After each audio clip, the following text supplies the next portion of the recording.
College से। Happy Diwali की मैं हार्दिक बधाई देना चाहती हूँ और आपका होम्योपैथ ट्यूटोरियल में मेरे इस चैनल में आपका बेहद स्वागत है। आज मैं फार्मेसी सब्जेक्ट में फार्मेकोलॉजी नाम का टॉपिक लेके आई हूँ। तो फार्मेकोलॉजी क्या है?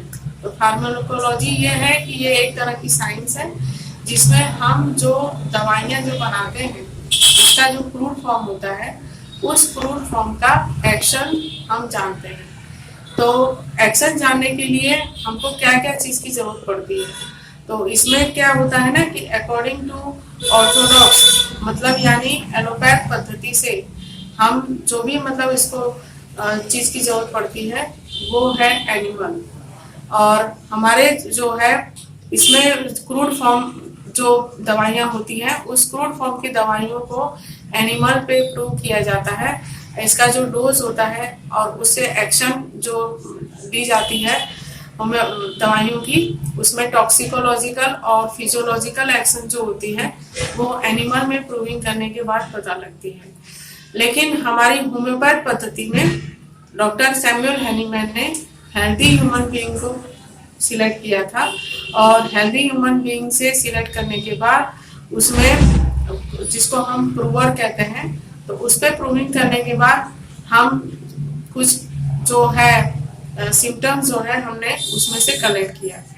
तो अब इसको हम डेफिनेशन के तौर पे अगर हम लेते हैं तो फार्मेकोलॉजी की डेफिनेशन मैं बताना चाहूँगी।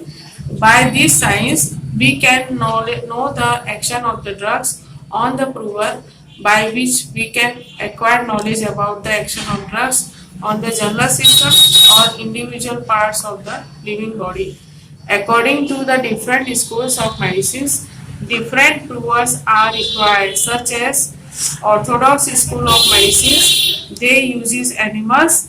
According to rational method of treatment, that is the homeopathic school of medicine, they uses the human beings. और इसमें जो भी डोज हम मेंटेन करते हैं वो फिजियोलॉजिकल होता है या मैसिव डोज होता है। ऑब्जेक्ट्स क्या जरूरत पड़ती है? To observe the physiological and toxicological effect of the drugs. और इसकी कुछ ब्रांचेस हैं। तो इसमें पहली ब्रांचेस है फार्मेकोडायनेमिक्स और दूसरी ब्रांचेस है फार्मेकोग्नोसी।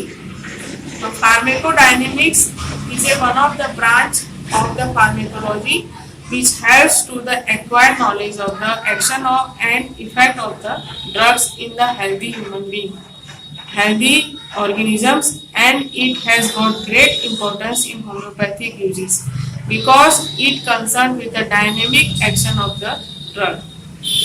और इसका जो मिनिमम डोज जो है वो कंपैरेटिवली स्मॉल होता है और हमारे master Hahnemann in the sections of 128 to 132 में ये दर्शाया कि ऑर्गेनल ऑफ मेडिसिन में ये दर्शाया गया है कि वेरी मिनिमम डोज जो है या बहुत ही स्मॉल डोज ही इनफ होता है उसको प्रूव करने में।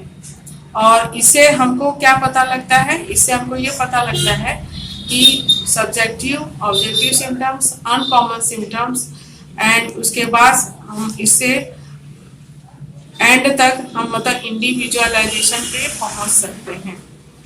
अब दूसरा जो है फार्मेकोग्नोसी। तो फार्मेकोग्नोसी हमको क्या देता है? It is also one of the branch of pharmacology that deals with the colour, shape, evidence of sources of crude drugs. और ये इंक्लूड करता है history, source, cultivation, collection, preparation, distribution, identification, purity and preservation. तो आज हमने pharmacology के बारे में पढ़ा कि मतलब फार्मेकोलॉजी क्या है और कितना डोज हमको जरूरत पड़ती है और कौन कौन सी चीजें हमको जरूरत पड़ती है प्रूव करने के लिए। तो हमारी अकॉर्डिंग टू रेशनल मेथड या होम्योपैथ मेडिसिन में हमने बस इतना कारण पढ़ा कि मतलब हेल्दी ह्यूमन बीइंग की जरूरत पड़ती है और बहुत क्रूड फॉर्म, बहुत ही स्मॉलर डोज जो है वो बहुत माइन्यूट डोज की जरूरत पड़ती है और इससे हम ड्रग्स की जो प्रॉपर्टीज है उसको जान सकते हैं और उससे हम सिम्टम्स कलेक्ट करने के बाद इसको पोर्टिकाइंस कर सकते हैं। तो ये है फार्मेकोलॉजी इन द शॉर्ट। और इसका डिस्क्रिप्शन मैं आपको जब मेरा वीडियो चैनल बनेगा उसी में ही बीच बीच में आता जाएगा, जिससे आपको डेफिनेशन और सब चीज़ पता लगेगी और उसके क्या टाइप्स है और उससे क्या हमको मतलब सीख मिलती है। तो फार्मेकोलॉजी जो है ये मतलब एक one of the topics for the subject of pharmacy, और आगे फिर मैं दूसरा प्रोसेस लेके आऊँगी। तब तक के लिए धन्यवाद, और ज़्यादा से ज़्यादा इसको शेयर करते रहिए, लाइक करिए और सब्सक्राइब करिए, और अधिक जानकारी के लिए मेरा जो वीडियो है शुरू से अंत तक देखते रहिए। बहुत ही सिंपल भाषा में मैंने इसको समझाया है ताकि मतलब आप लोग समझ सके। तो ये उन लोगों के लिए वीडियो है जो कि अभी शुरू किए हैं पढ़ना, जो होम्योपैथ में एडमिशन लिए हैं और जो फार्मेसी सब्जेक्ट पढ़ते हैं या होम्योपैथ फार्मासिस्ट से रिलेटेड है, उन लोगों के लिए वीडियो है। तो इसको ध्यान से देखते रहें और जानकारी लेते रहें। धन्यवाद।